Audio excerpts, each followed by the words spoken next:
Hi friends, welcome to Sana recipes. இன்னைக்கு நம்ம சேனல்ல வட்டிலப்பம் தாங்க செய்ய போறோம். வாங்க வீடியோக்குள்ள போலாம்.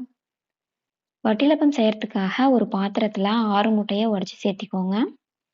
விஸ்க் வச்சு முட்டையை நல்லா பீட் பண்ணிக்கலாம். வெள்ளைக்கருவும் மஞ்சள் கருவும் நல்லா மிக்ஸ் ஆயிருச்சுங்க. 1 கப் அளவு கெட்டியான தேங்காய் பால் எடுத்து வச்சிருந்தேன். இப்போ அந்த தேங்காய் பாலை சேர்த்து நல்லா கலந்து விட்டுக்கலாம். விஸ்க் இல்லைன்னா கரண்டி வச்சு கூட நல்லா கலந்து விட்டுக்கோங்க. தேங்காய் பாலும் முட்டையும் நல்லா கலந்து விட்டாச்சுங்க. இந்த ஸ்டேஜில் 1/2 கப் அளவு நாட்டு சர்க்கரையை சேர்த்துருக்கேன். நாட்டு சர்க்கரைக்கு பதிலாக வெல்லம் இல்லைன்னா கருப்பட்டி கூட சேர்த்துக்கலாங்க.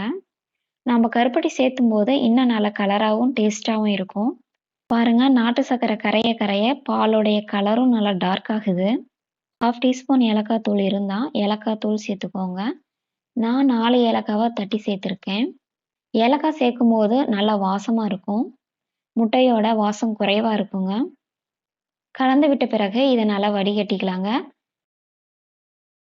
வடிகட்டியாச்சு. இப்போ இந்த பாத்திரத்தை ஒரு இட்லி பாத்திரத்தில் வச்சுக்கலாம். இப்போ இந்த இட்லி பாத்திரத்தை மூடி போட்டு ஒரு 40 நிமிஷம் நல்லா வேக விட்டுக்கலாங்க. 40 நிமிஷம் ஆகிருச்சுங்க. வட்டிலப்பம் வெந்துருச்சான்னு செக் பண்ணி பார்க்கலாம். அதுக்கு ஒரு கத்தி வச்சு சென்டரில் குத்தி பார்க்கலாங்க. பாருங்க, கத்தியில் கொஞ்சம் கூட ஒட்டவே இல்லை. அப்போ வட்டிலப்பம் வெந்துருச்சுன்னு அர்த்தம். வட்டிலப்பம் மாறிடுச்சு. இப்போ ஒரு பிளேட்டில் மாற்றிக்கலாங்க.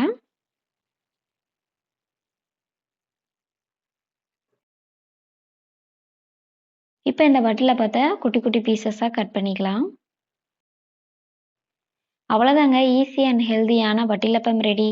இந்த ரெசிபி உங்களுக்கு பிடிச்சிருந்துச்சுன்னா சனா ரெசிபீஸ்க்கு லைக் பண்ணுங்கள், ஷேர் பண்ணுங்கள், மறக்காமல் சப்ஸ்கிரைப் பண்ணிக்கோங்க. தேங்க்யூ.